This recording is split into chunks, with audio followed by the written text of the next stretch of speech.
Hi, welcome to today's video. My name is Paul. So this week, I'm recording this video on Friday the 27th of December 2024. So there's only a few days left in 2024.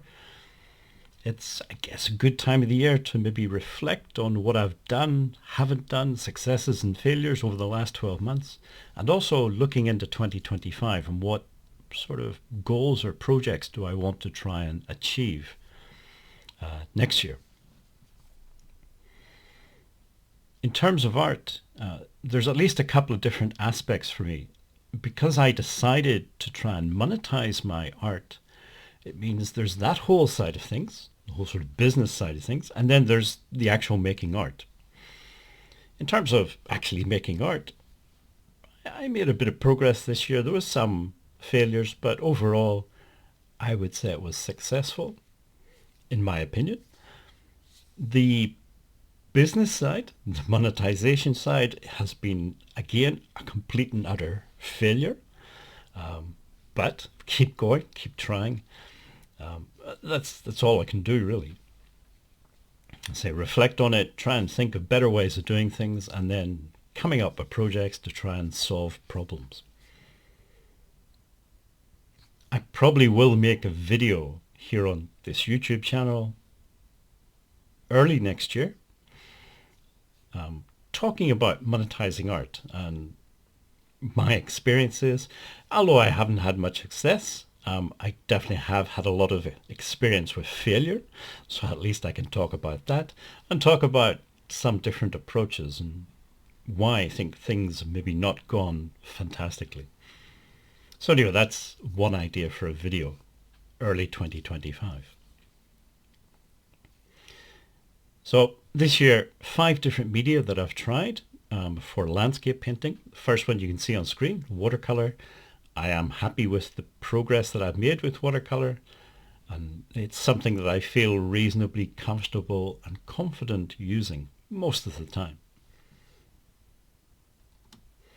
Next one, again, same sort of thing, charcoal.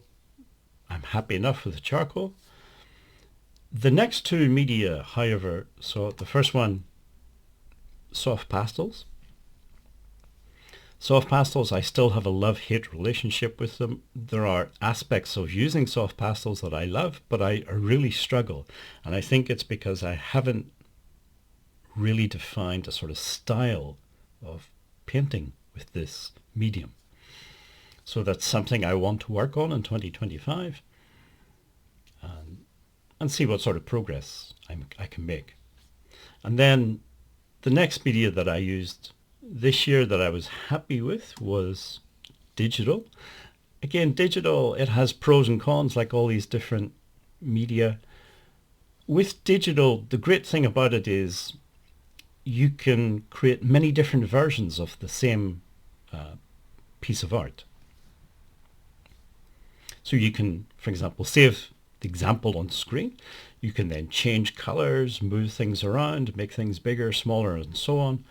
Save that as version 2, and then go in and make more changes, save that as version 3, and so on. And you're not wasting anything. The only resources that you're using really are electricity and time. You don't have to buy paint or any sort of materials, paper, anything like that. So it is good for experimenting. In terms of the actual finished results, it's not my favorite medium. I prefer the more old-fashioned, if you like, analog media, watercolor, soft pastels, charcoal. But still, it has its place, and that there is a project I have in mind for 2025 using digital. In the world of software development and IT, they sometimes, at least on the project management side of that, they sometimes think about projects in terms of t-shirt sizes. So you think t-shirts, you can buy small, medium, large, extra large, and so on. And it's that idea. So you're going to do a project. What's the t-shirt size? Is it a small project, a medium, a large, extra large, and so on? The project I have in mind for using digital art, and it's going to be creating some posters, is I would say, an extra large project. So it's not a few days. It's going to take a month or so to finish, or at least to get it started. So again, I'm going to do a dedicated YouTube video on this idea, but it does involve starting a blog and things like that. Sometimes when it comes to monetizing art, it's not just the simple create the art and then it will sell. It's usually not that simple. So anyway, I'll probably do a video on that topic. Other projects, I am working on a book that I have been working on for a long, long time. It's gone through lots and lots of iterations, lots of failures. But the one I'm working on at the moment hasn't collapsed yet. It's still going. And it's, in terms of t-shirt sizes, that's like an extra large project. It's very time consuming. But it is something in 2025 that I really want to try and get done. And it would be a self-published book. Again, I would make a video about that, and there's pros and cons of all of that. It is one way in which artists can not just monetize their art, but get their art out into the world, kind of thing. So anyway, that's another project. And there are a few other little projects along the way as well. One of them, of course, is this ongoing project of YouTube.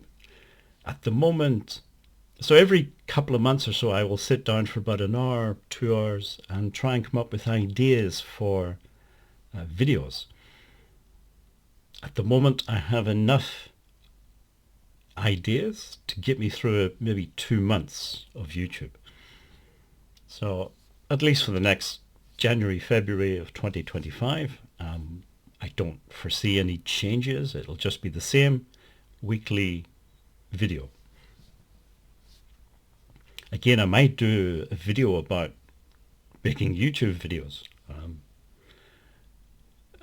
from the point of view of an artist.